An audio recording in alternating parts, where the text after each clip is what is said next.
اب جو سالکین سلوک طے کرنے کے لیے یہاں آئے ہوئے ہیں وہ بھی ایک بات غور سے سن لیں کہ اس کلمے کا اصل مطلب کیا ہے؟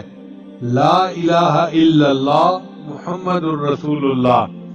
مخلوق سے کٹو، اللہ سے جڑو، مخلوق سے کٹو، اللہ سے جڑو، پھر اللہ کی نسبت سے مخلوق سے جڑو۔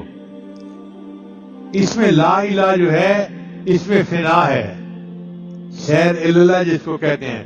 جب بندے نے لا الہ کہا، اپنی بھی نفی کی، ساری کائنات کی نفی کی، تو اس کو فنا کا مقام نصیب ہو گیا۔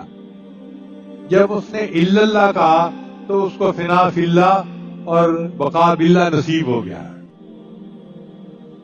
پھر جب اس نے محمد الرسول اللہ کہا تو فنا جو سیر فی الاشیاء ہے کہ اس دنیا میں آ کر نبی اسلام کی سنت کے مطابق زندگی گزارنا، یہ مقام اس کو حاصل ہو گیا۔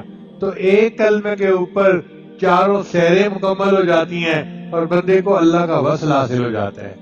تو دعا ہے کہ اللہ تعالیٰ ہم عاجز مسکینوں کو اس کلمے کا ورد کثرت کے ساتھ کرنے کی توفیق عطا فرمائے، اور تنہائی ہو اور انسان خاموشی سے بیٹھ کے اپنے اللہ کو یاد کر رہا ہو، لا الہ الا اللہ کی ضربیں لگا رہا ہو اور اپنے دل کو روشن کر رہا ہو۔ مرد بھی یہ کلمہ کثرت کے ساتھ پڑھے، خواتین بھی اپنے گھروں میں یہ کلمہ کثرت کے ساتھ پڑھیں، اپنے گھروں کو لا الہ الا اللہ کے ذکر سے منور کریں تاکہ نفس اور شیطان کے مکر و فریب سے ہم محفوظ ہو جائیں، اور اللہ تعالیٰ قیامت کے دن روشن چہرے کے ساتھ ہمیں کھڑا کرے اور قیامت کے دن اللہ بخشش فرمائے۔